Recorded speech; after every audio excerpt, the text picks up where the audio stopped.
Victorian surgeon Robert Liston was so fast with an amputation that he once accidentally cut off an assistant's fingers. Both the patient and the assistant died of infection, and a shocked spectator died of fright. One operation, 3 deaths. This is the only operation in recorded medical history with a 300% mortality rate. It is also not the only remarkable thing about Robert Liston, who was, by every other measure, one of the finest surgeons who ever lived. Before anesthesia was developed, surgery was conducted on conscious patients. There were no painkillers adequate to the task. Patients were held down by assistants, given whiskey or opium if they were lucky, and cut. Under these conditions, the most important quality a surgeon could have was speed.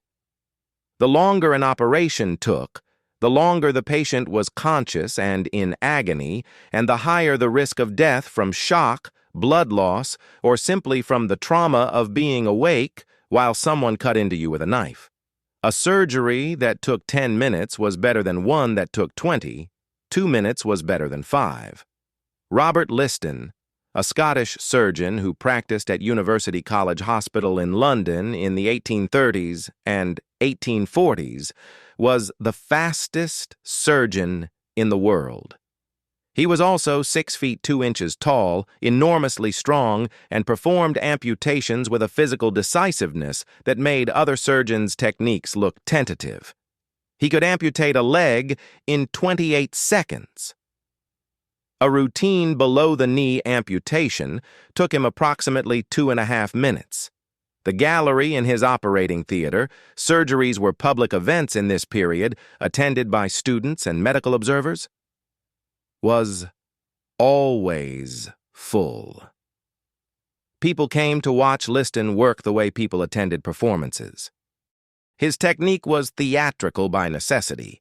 Speed required decisiveness, and decisiveness required commitment. He would take the knife in his right hand and instruct observers to time him.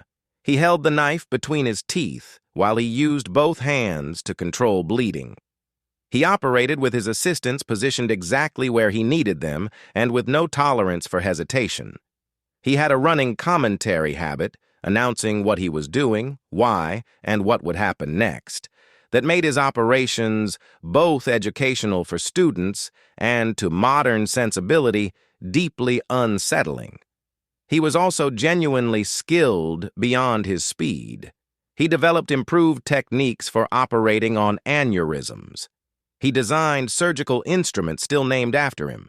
He performed operations that other surgeons refused, cases considered too complex or too dangerous, and had success rates that, given the environment and the era, were remarkable. He was known at the time not for the 300% operation, but as one of the men most likely to save your life if surgery was unavoidable. The operation with 3 deaths occurred sometime in the 1840s, the exact date uncertain. It was a leg amputation, Liston's specialty. In the speed of the procedure, his knife caught the fingers of his assistant, who was holding the patient's leg in position. The cut was deep enough that the assistant later developed infection. The same infection, hospital gangrene, the omnipresent killer of 19th century surgical patients, caught the patient through his amputation wound. Both the patient and the assistant died of their infections. A spectator watching from the gallery, presumably someone with no particular medical background who had come to watch the famous surgeon, fainted at the sight of the blood and the violence of the operation. He did not get up. He was found to have died, apparently of shock-induced cardiac arrest.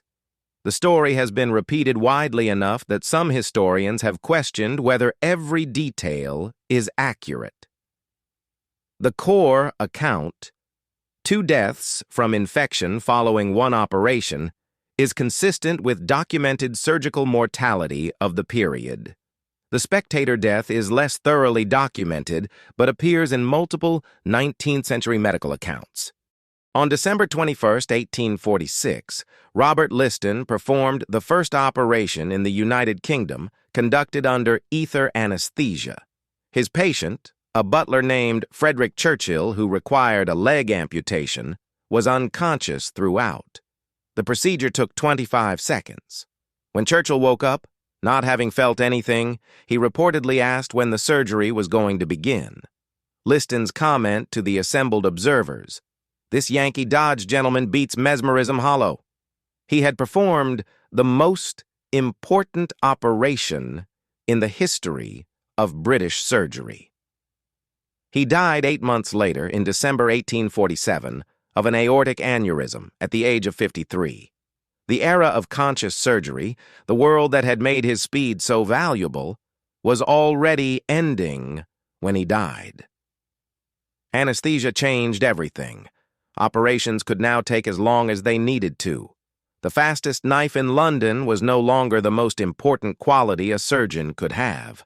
Liston had spent his career perfecting a skill that was already becoming obsolete. He was the best there was at something terrible, in an era when terrible was the only option.